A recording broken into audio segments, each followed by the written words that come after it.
If you could say to me, Paddy, you can get in your car and drive to Haydock on Saturday and ride one horse, it would be him. You are talking absolute waffle.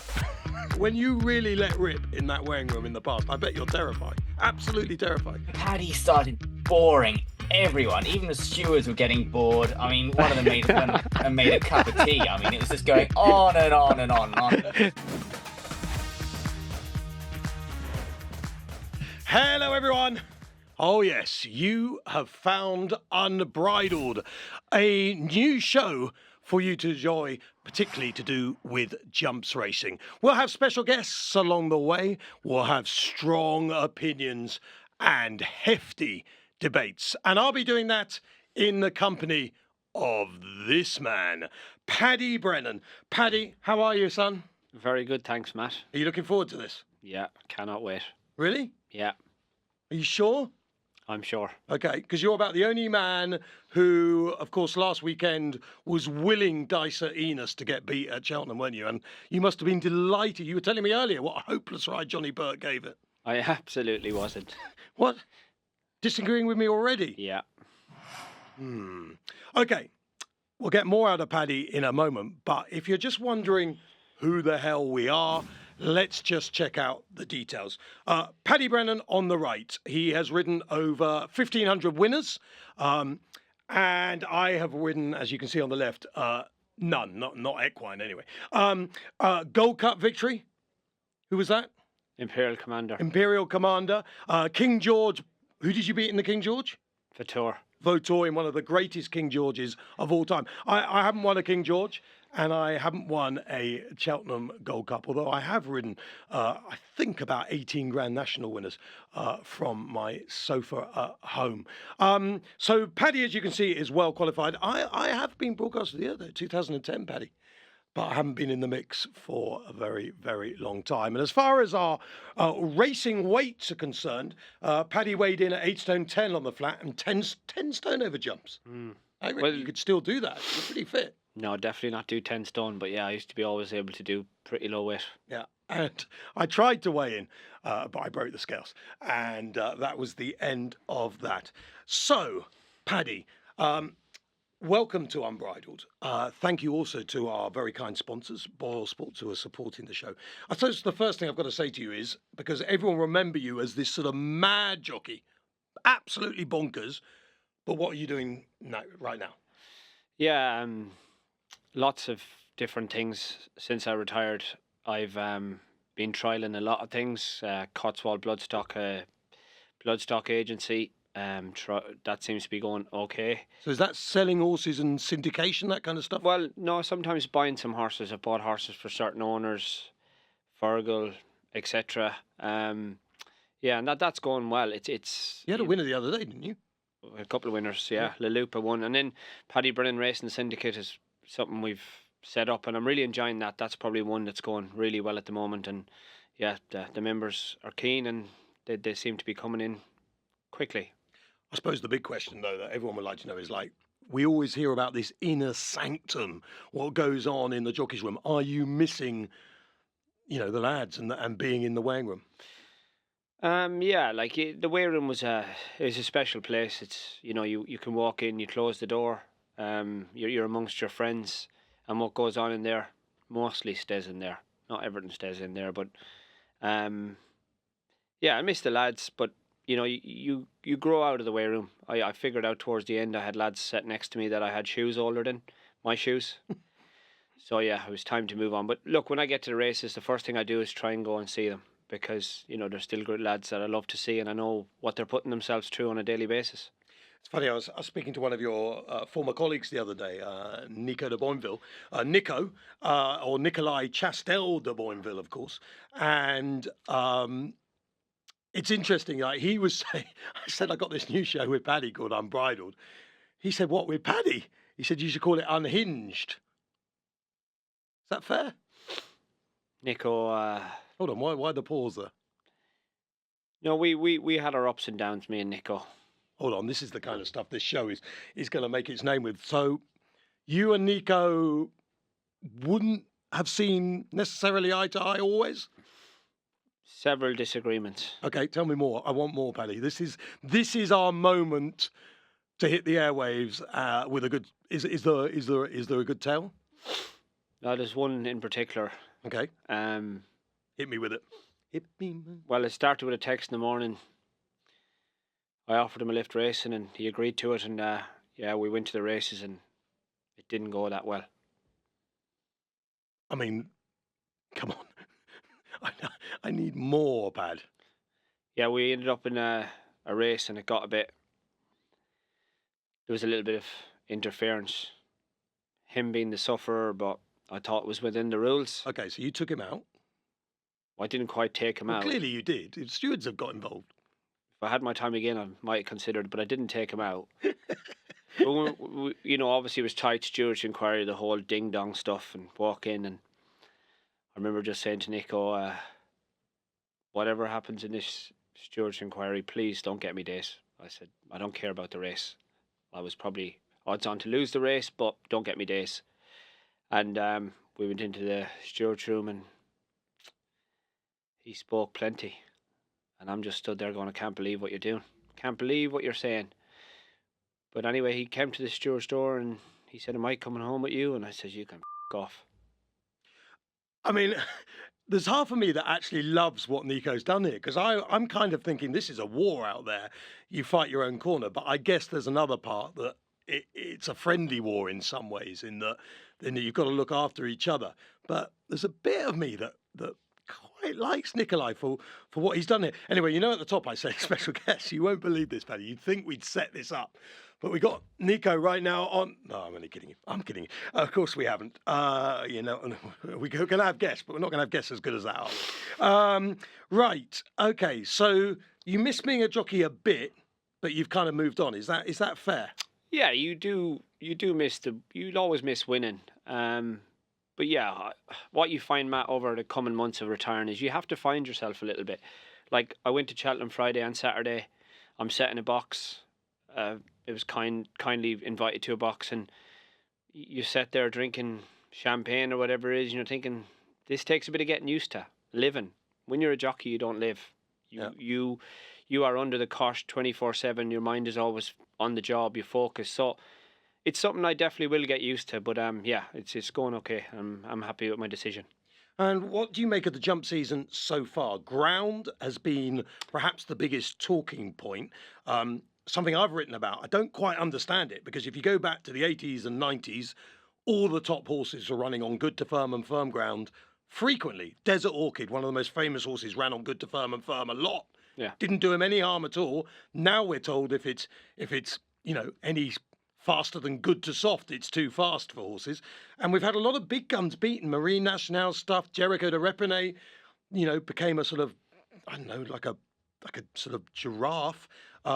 Caliph de Burley, disappointing. Flooring Porter's out for the season. It's a game, they say, that tames men and women. It's been a sort of indifferent start, I think. Yeah, definitely.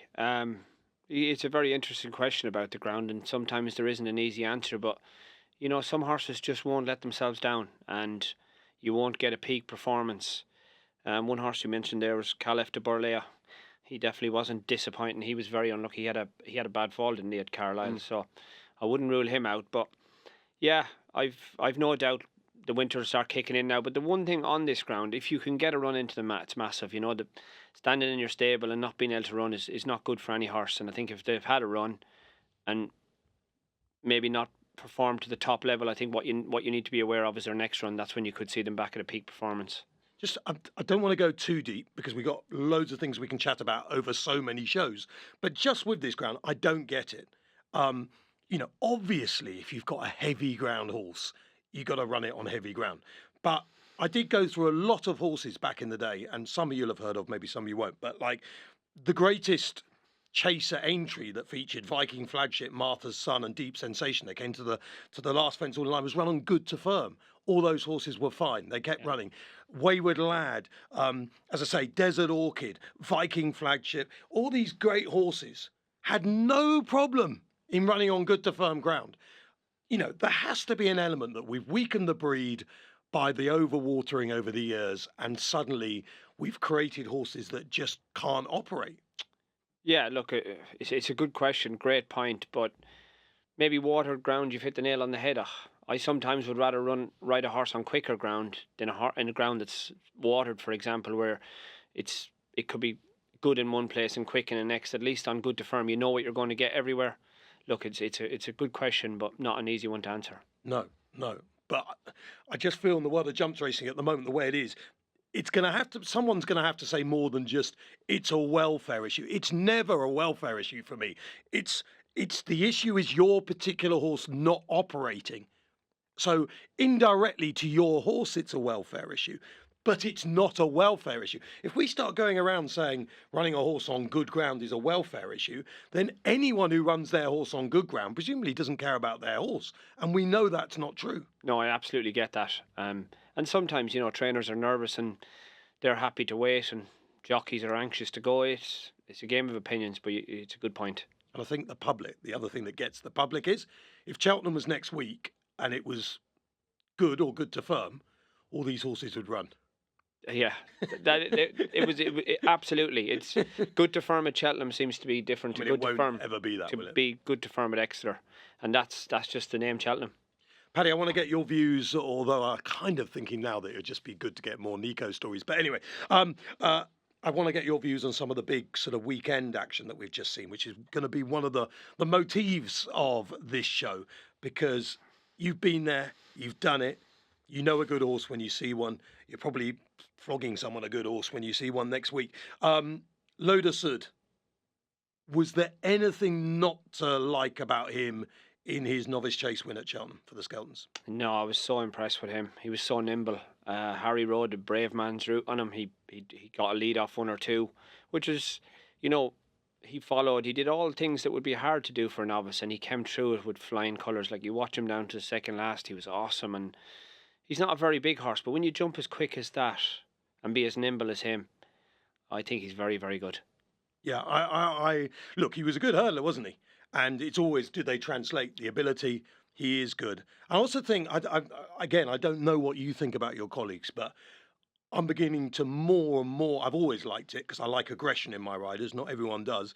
But Harry Skelton's got a way of riding now, off the pace, on the pace. I mean, being Nick Skelton's son, you'd expect him to be horsey, but there's something about Skelton that I really like now. Was he one you liked? And feel free to say he's rubbish, or do you think he's not very good? No, I sat next to Harry for a number of years, but maturity has made Harry the rider he is today. I had a little son called Rory. Bridget's helped him. Maturity brings out the best in people like Harry. He will be openly admitted when he was younger, similar to myself, he was almost trying too hard, probably riding more to win than not to lose. And over time, he's just mellowed. Like, Dan is probably unbelievable to ride for. He knows he's got his back wherever he goes, which, believe me, in this game, in this day, is massive. When you're going out there knowing you got the back of the trainer, it's brilliant. But Harry he's rode into them mistakes, like I did. There's horses I got beat on, like Tidal Bay and Cheltenham. I've no doubts if I rode him again, he'd have won. To make yourself better, you've got to make mistakes on the biggest stage, and that's what's making Harry Skelton the all-rounder he is today. You watch him, he's unbelievable. I think, yeah, it's only going to get better. And so people think about this show like that. Like, for us to get better, we are going to have to make mistakes along the way, aren't we? Oh, we are, Matt. The biggest mistake was putting us together. I've never seen the guy who's running this show, a guy called Tom, lovely fella, but I've never seen a producer so nervous in all my career. And I've done this a long time now, Bad. I've never seen a producer so nervous. He said, don't do this, don't do that, don't say this. And then, luckily, we can just lock the door. So off you go, Tom. Yeah. We lock the door, and here we are. Obviously, come Arkle Day, one of the big questions is, if Ballyburn's in there and he's got 4 wins next to his name, we expect him, I think, him to go further in time. But if he was in the Arkle, obviously Ballyburn is a horse that everyone's talking about. So, Gino, we're waiting to see. We expect him to go novice chasing. He's going to be a monster, you'd expect. So there are some good novice chasers out there, but Loda Sud sets a good standard, I think. He's in there. We can have a look at the caption with BOYLESPORTS once again with the betting on Loda Sud, and he's right in the mix. He doesn't have to improve that much. No, and he's ticked the boxes so far. Like Ballyburn, yeah, unbelievable horse, but he's got to come out and do it, and Cheltenham form. But as I say, when you can do what he's done and you already have that in the book, you've got an advantage. And yes, Ballyburn could be better than him, but he'll need to jump and be on his A game. I feel I'm becoming a little bit of a James Owen groupie. On the At the Races Jumps preview of 2023, before Burdett Road had ever jumped a hurdle, I put up Burdett Road as my horse I was looking forward to. I thought he'd win the Triumph Hurdle. There was just something about him. Obviously, he eventually missed that race. He was a lightly raced horse in the end, although he looked good on occasions. They've now got this East India Doc, who's a very similar type of horse. Good flat horse. I think he's less complicated than Burdett Road, and he just bolted up the other day. I know people say, well, we haven't seen what Willie Mullins has got yet, and maybe he'll have a monster. But I actually already think that he's going to need a monster to beat this horse. He's a good flat horse and he can jump. Yeah, he's got a lot of strengths, but I wouldn't be getting carried away about this one just yet, Matt. I think... I have. No, I know. My point is, the horses here, he's beaten. Okay, the horse that was second has a French rating of... I've got carried away, Pat. At this minute, I am Paddy Brennan on cue card at the top of the hill in the Gold Cup, and I'm about to go for a big one with East India Doc. Yeah, I get that. To you? Yeah, look, and you've got a point, but I'm just saying, I tread carefully at the minute. I like the way you've just completely ignored that, because you just don't want to go back there. I tread carefully because, you know, as I say, the horse of Ollie Murphy's that was second, running to a mark. Just give me that look again. I've just seen what they've seen in the weighing room all those years. They're like, okay, son, you've mentioned Q Cub once. I wouldn't do it again. No. But Ollie Murphy horse running to a mark of 130, he has a rating of 130. I'm not sure he's running anywhere near that mark. You just got to be careful what you're beating here. It's a different ball game come January when Willie and Gordon get some of theirs out. I'd just like to see him again. Okay, well, I'm very keen on East India Doc. He's now won both his hurdle races. He's a good flat horse, and we've managed to persuade our sponsors, BOYLESPORTS, to boost him here on the show today. So if you fancy East India Doc to win the Triumph, as I do, and remember, I wasn't far wrong with Burdett Road, just I forget what Paddy, these jockeys. I feel I'm very, I'm in a good position with East India Doc. And I also think it's, although Willie did rather well in it last year, I think it's a race that maybe Mullins won't dominate always quite as much as he does some of the other races. Boosted then, East India Doc. I wanted to mention a couple of other horses that we've seen recently. Let's go back to the Dyser Enos race. I mean, joking apart, obviously you were thrilled that Dyser Enos got beat now that you're not on it. But she ran well, yeah? She's got loads of talent, hasn't she? Yeah, I thought she was very keen. I haven't spoke to Johnny since the race, but I thought... So she needed your hands. I don't know about that, but I thought she over-raced for a lot of the race, and I thought it was an unbelievable run. So maybe just getting that freshness out of her, next time she could be a different proposition.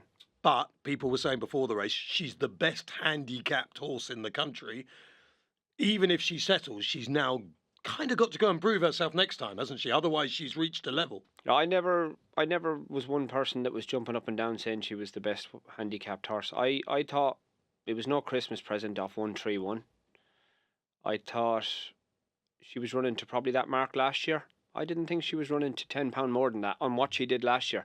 My point was, if she went back to her entry bumper form, she wins. So her next run will be very telling. When you were riding her, what was it you liked? What was it about her that made her a good horse to ride? Her will to win. She was a powerful filly. Just did everything with ease, and you always knew if you were within sight, you'd come home well. Be Aware ran on. It's always an eye catcher when a horse comes from a long way back and comes through, and it seems that this horse has to be ridden like that. What you'll learn with this show, Paddy, is that I go over the top about quite a lot of horses. When this horse ran at Newbury, I was working that day at the track, and I loved Be Aware that day. I thought immediately you're drawn to the colours because of Sunny Bay, etc., the Cohens, and I thought this could be a really good horse. I still feel like that, but do you think he's been flattered having sort of not been in the race and come through beating horses?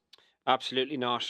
I actually rode him out about a month ago, and obviously Dan and Harry asked me about him, and I said, make room in your trophy cabinet for this lad, because he impressed me just around the gallop, and I think he's only going to get better. Slower ground. Harry gave him a good ride, beautiful ride. I thought he came there to win, and James Bonehorse picked up again, but he's definitely a horse to follow this season. And what do we make of Jonbon? I mean, he wasn't impressive. I think we've all got to say that. But he just, well, more often than not, he wins. Yeah, I don't ever look at Jonbon and think he's unbeatable, Matt. He's just that type of horse, but he keeps on winning. He racks up in incredible prize money, and you know, Nico was very positive on him, and it was probably right he had to do on that ground. But yeah, I just don't think he's unbeatable anytime he runs. I mean, he absolutely cost a fortune. Just looking up actually what he's won now. He's getting on for nearly £1 million in prize money. So he's actually covered his cost because he, as we know, he cost JP McManus masses, one of the most expensive horses ever. But you know that win record, 15 wins from 18 starts. He's not unbeatable, but actually his record suggests he is. Yeah, really, it's incredible. And yeah, look, you can't knock him. I think he's been unbelievably trained by Nicky, but at the same time, 7 Grade 1s.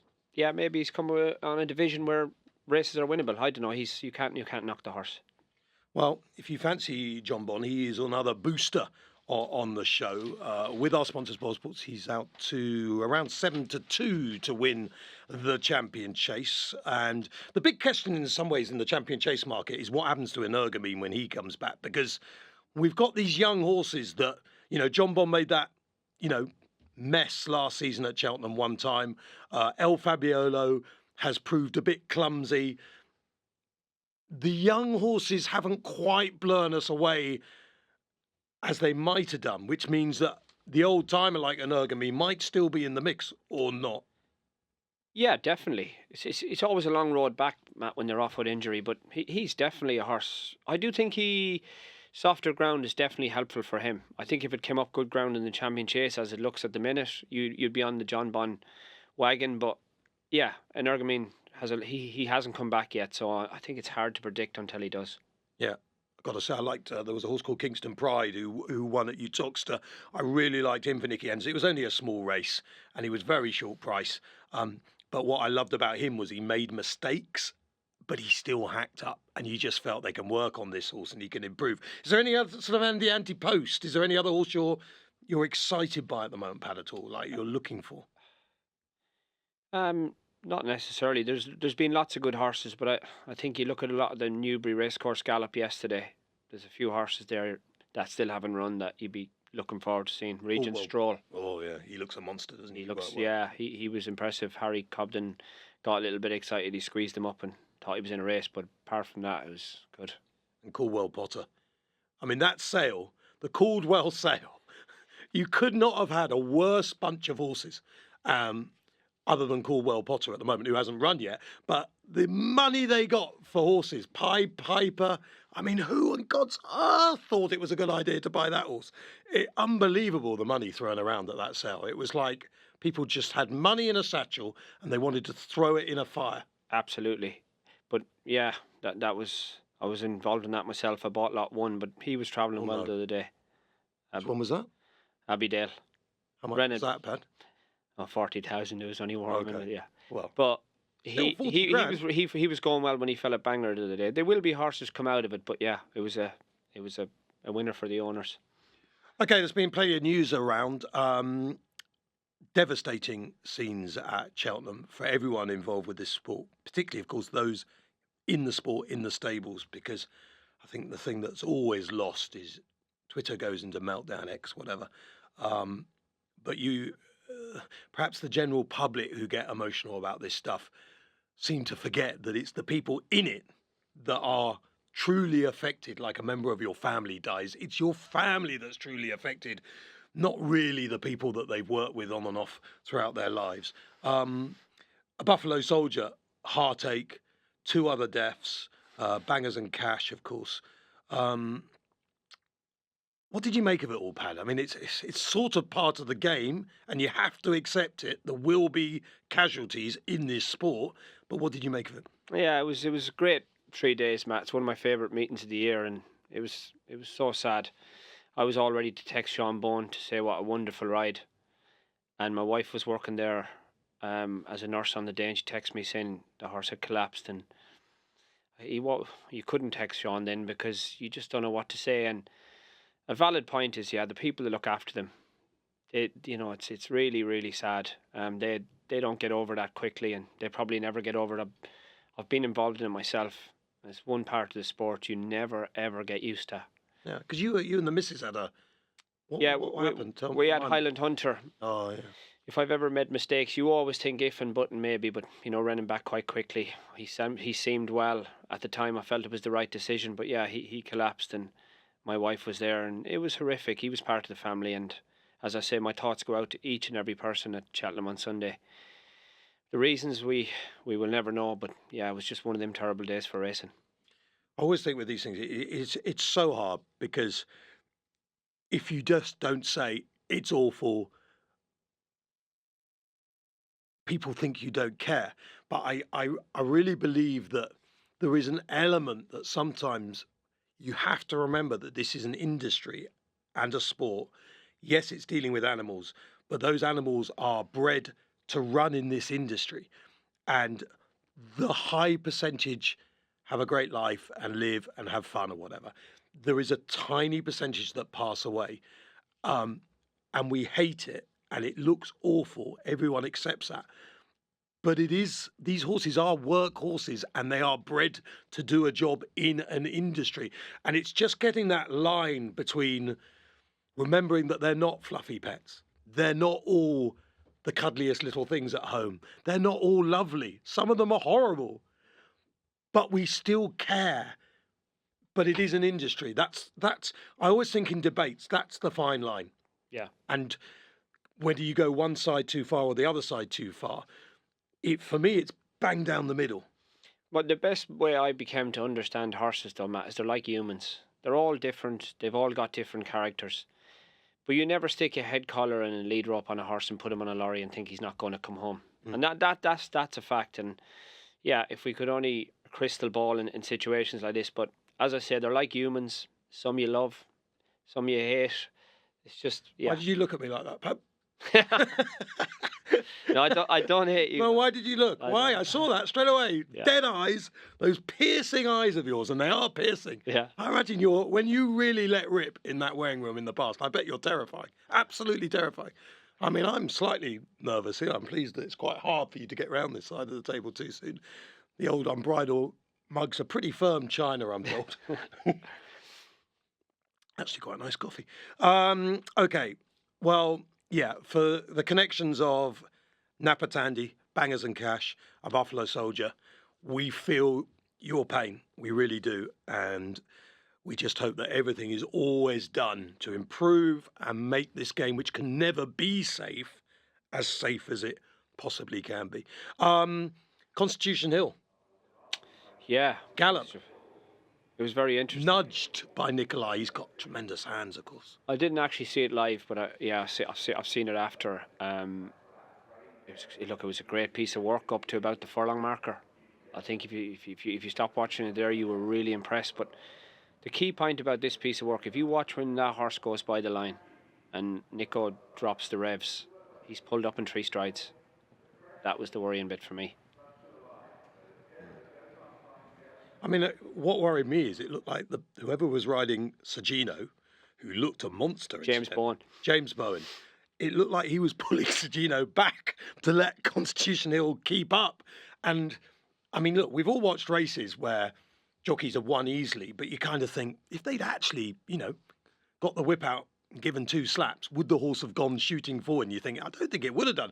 And I don't think if Nico had suddenly got the whip out on Constitution Hill, he was going to go and suddenly sprint forward. Yeah, no, like as I say, it's the thing about Nicky though. He doesn't hide behind anything. He's working the horse with Sergino, like he's a serious horse.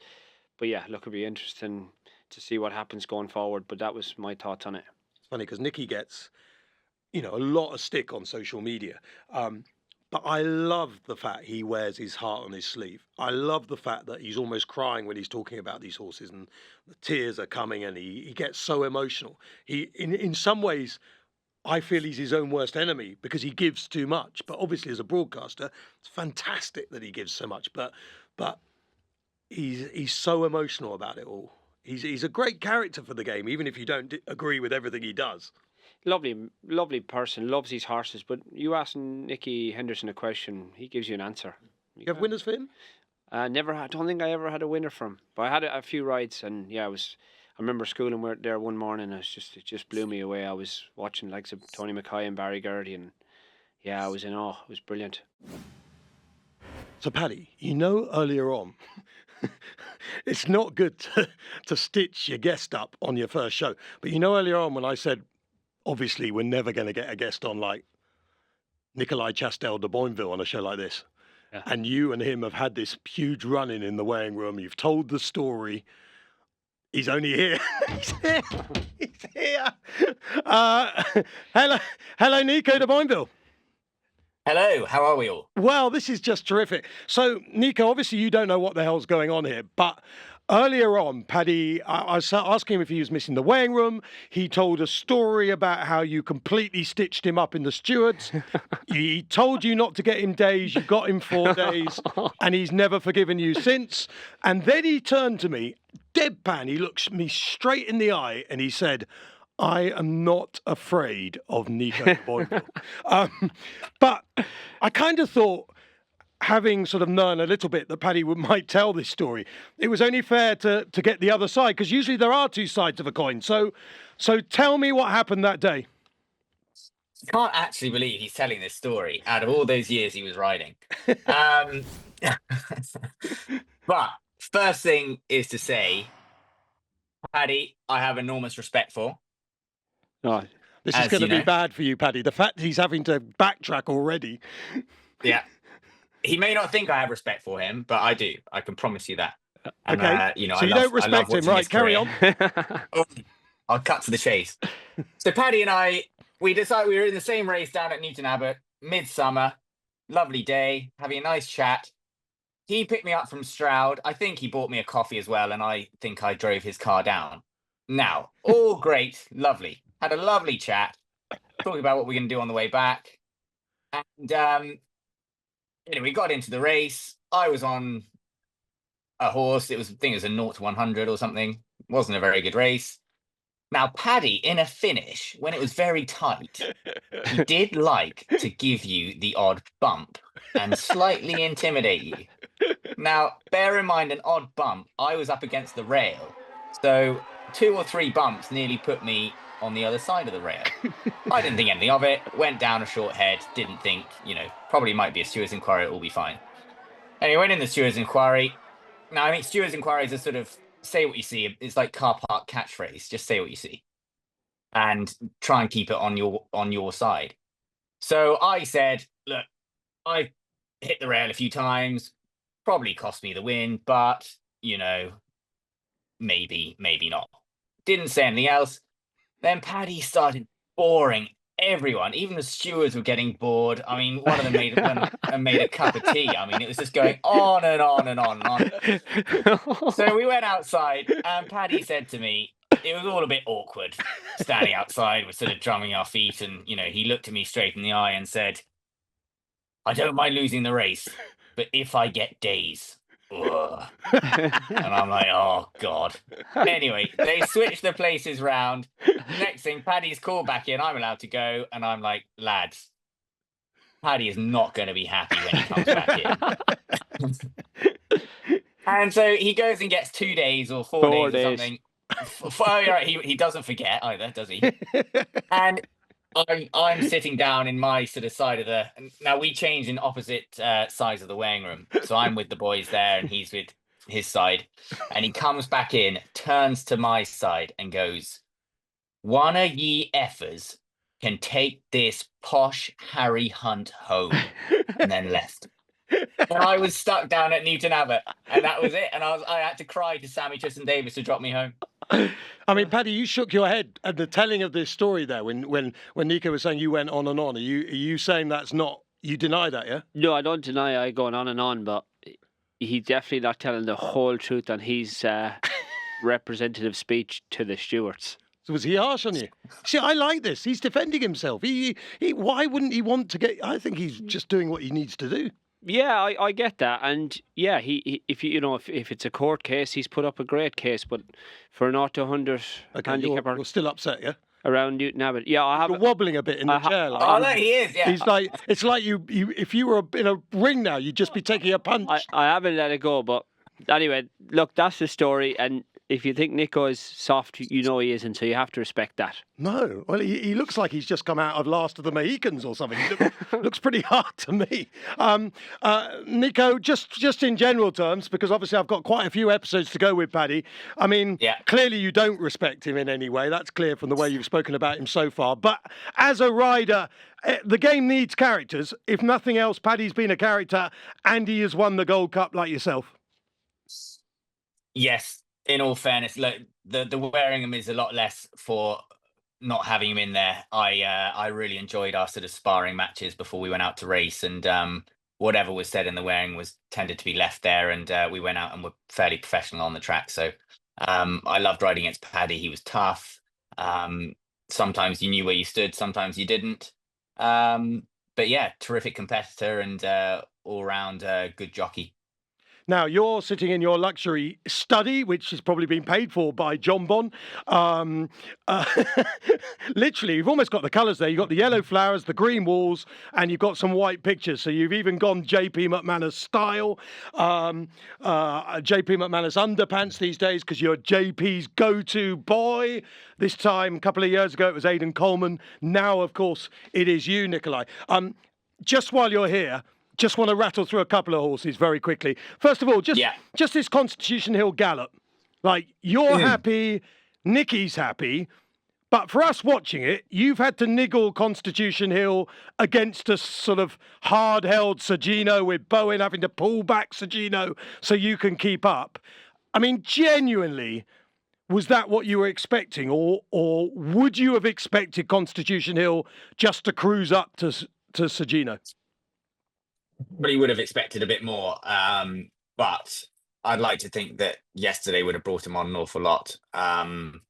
He's got one more piece of work to go, and then that will be it. But look, if anyone, all the naysayers out there, he's a good price now, isn't he?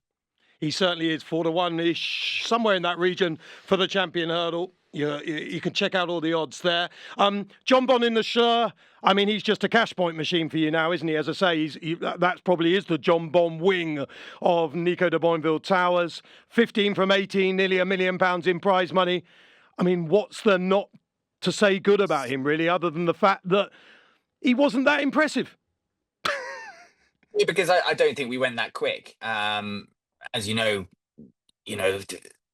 if you go a fast gallop, you can then put distance between horses, but it's turned into a bit more of a sprint, and that's just enabled everyone to get a bit closer than some people would have wanted. But I mean, why do you want to give a horse a hard race first time up? So I was happy. I think the team were happy, and that sets us up nicely for the Tingle Creek.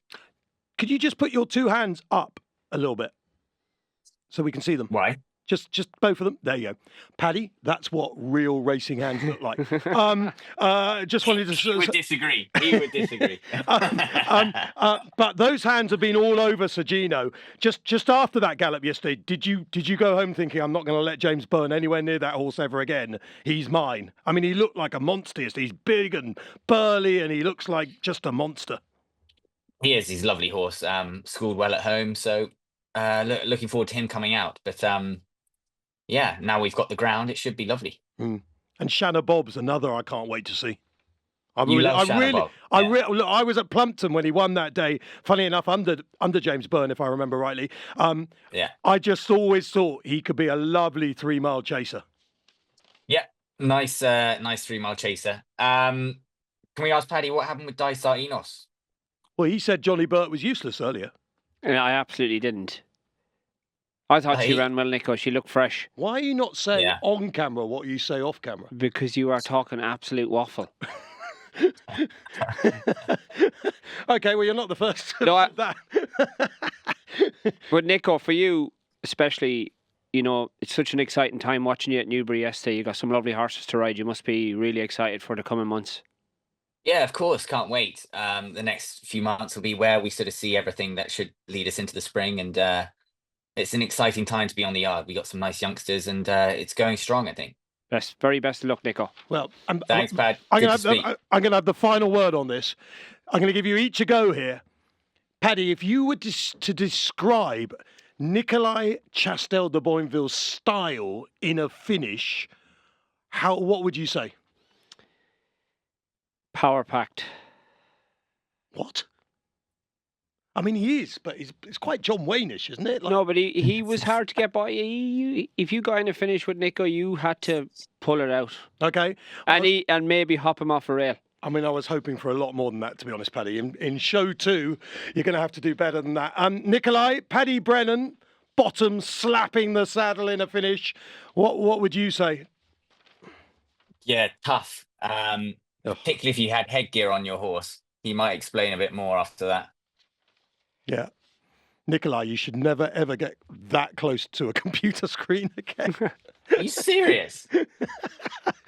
It's been a pleasure talking to you, Nico. I cannot genuinely thank you enough for joining this show. It's a new show to have you on as the first one and being a good sport, which hopefully encourages other people to come on and have a bit of fun and everything, and a bit of serious talk as well. Actually, Nico, before you go, one horse that isn't obvious that you've schooled recently that is an absolute machine that's not got an owner that wants to punt it off the boards. Oh, God, you're putting me on the spot now. No, I'm not. Look, we run a horse called Ideal Day Board, who I think is nice in a novice, in a handicap chase at Ascot on Friday. Okay, for everyone who watches this show before Friday, that's good news. If you're watching it after Friday and it's got stuffed, remember that Nico is only doing his best. Nikolai, have a great day. I know you've got the plumber. I don't think that's a euphemism. You've got a plumber coming in very shortly. Better lock the dogs up. Yeah. Yeah. You're an absolute great sport and I appreciate you coming on. Nico, all the best. Top man. You too, Pat. Bye. Thanks, bye, Matt. Bye. All right. Bye-bye. I really enjoyed speaking to Nico de Boinville there. Hopefully more stories like that along the way in Unbridled. And Nico could play a big part over the weekend. Let's have a look at some of the action at Ascot, first of all. There is a big hurdle race there. The Grade 2 Ascot hurdle. Golden Ace, Blue King, Duru, Django Bay, Thunder Rock, all in there at the moment. Salva as well, who promises much. We don't know the runners and riders as we're speaking at this minute, Paddy, but do you have a fancy if the horse runs? I do. There's a couple of horses I like in this race. Obviously, Golden Ace coming back from a long absence. You can't but be impressed with her. What we got to take into account here is the first properly time where we're going to have proper soft ground, which I'm not sure is going to inconvenience her. Also, mares against the colts and geldings. Like, there are so many ways you can stay away from colts and geldings these days. This will be a test to see whether the mares are as good. Absolutely. But yeah, and that's a valid, Annie Power was an exceptional mare and not everyone can do it, but look, she's in there warm order. Django Bay is the one I like. I see Nico de Boinville's jocked up on something else in the race. If that was to run, that's the one I'd be keen on. Well, he's jocked up on both Django and Lucky Place at the moment. Lucky Place probably would have a little bit to find on ratings. Django Bay's also, whatever happens, you like for this season, yeah? Yeah, definitely. He caught my eye a lot last season, and I think the race would suit him. But as I say, look, very soft ground. First run of the season might catch him out a little bit, but I'd say Nicky Henderson's horses are forward enough. Salva is for Gary and Josh Moore. Caelan Quinn, he's jocked up on that, but I do think he is a horse that wants it muddy. And of course, there is quite a bit. We're recording this show on a Wednesday. There is quite a lot of rain around. If it really got deep at Ascot, then Salva would, I think, be a horse just to keep on the right side of. For me, he's a heavy ground horse. Like, if it was hot, deep of mud, I'd look at him in any race. Yeah, absolutely. It's a tough year for them, Matt, when they're still 4, taking on the older horses. So, yeah, he'd have a chance, but he might just come up short in this race. So that is, and funny enough, just as I speak, Nikolai, we're just in the middle of the show. I just wanted to check, do you know who you'll ride in the Ascot Hurdle on Saturday? Well, there's Lucky Prince or Django. Lucky Place. Do you have any idea at this stage who might run? Okay. Thanks very much for your help. Have a good day. Well, it's good that we don't know what's running because Nico says he hasn't got a clue which one will run at this stage. So that actually works fine for us because it doesn't mean we're just talking nonsense as we record on a Wednesday. Let's have a look at the chase as well on the card. We can have a look at the prices for that. I mean, Pic D'Orhy, an on-form Pic D'Orhy would be almost impossible to beat, wouldn't he? Yeah, I think impossible is a strong word for, he's a horse that does love it around Ascot, but The Well, Jello, hold on, wouldn't an on-form Imperial Commander be almost impossible to beat? very much so, but I don't think I'd put Picadori in that category, would you? No. I don't know, I like, In this like race, way you I looked at think me, the I more rain that comes, the better for the Jello. Venetia Williams, Charlie Deitch. Even though I think he's going to Haydock for the Betfair Chase. I'm not sure who would ride, but I'd have my eye on that one. Yeah, he ran well the other day over a trip just a bit short of his bet. I think he's best at slightly further than 2 miles. This is what, 2 mile 5, is it? Yeah. So that would be more up his street. Definitely, and having the run, I think, that would be my pick of the race. So that's the big chase at Ascot on Friday. What about up at Haydock? The return of Grey Dawning. I think he's got a bit to prove myself. I know everyone's getting very excited him, and I was a Skelton groupie at the Cheltenham Festival this year, so it was a great festival for me. But he's been beaten in 2 of his recent starts, Grey Dawning. It's not as if he's miles better than everything else. No, but you can ignore his last run, I would have said. End of the season, had a hard enough race at Cheltenham, but I was involved in a racecourse gallop very recently that he was in, and I was very, very impressed. If you could say to me, Paddy, you can get in your car and drive to Haydock on Saturday and ride 1 horse, it would be him. Our sponsors, BOYLESPORTS, are going to boost that to 2-1 Grey Dawning. So if you do like him, I think this is a real, this is a cop-out, I admit, real watch the weather. Like, if it absolutely lashed down, Royal Pagaille, he's always promised to win. I mean, he probably had his chance last year, but he's always won the race, hasn't he? Did he win it? Yeah. Has he?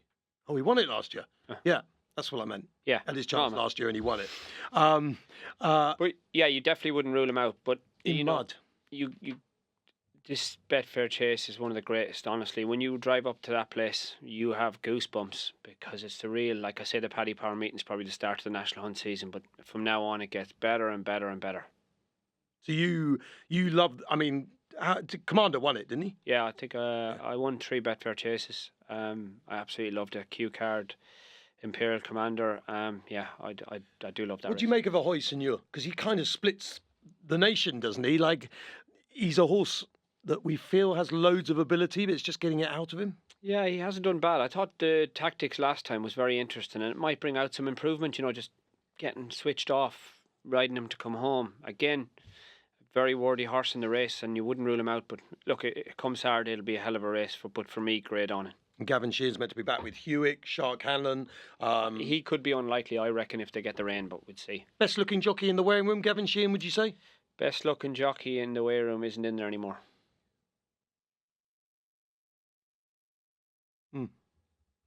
I mean, John Franco did retire a long time ago, you're right. He's now training. Hold on. He can't mean Jamie Osborne. Yeah. He won a Gold Cup and one of the greatest horses of all time. Sam Twiston-Davis? No. Oh, I mean, he's a good-looking fella, Sam Twiston-Davis, isn't he? Little, but good-looking. One of the best Gold Cup winners. Yeah. Davy Russell? No. He's not. He's good-looking, but he ain't. Oh, Sam Thomas. Yeah. Had to be Sam Thomas. You're absolutely right. Yeah. Sam Thomas. Yeah. Right. That is Unbridled. Show 1 done. As of yet, no producer has rushed through the door and said OMG. So, Pad, we've done it. We've done it. We've got through it. Lovely show, Matt. Well done. We're Unbridled. We'll see you next week.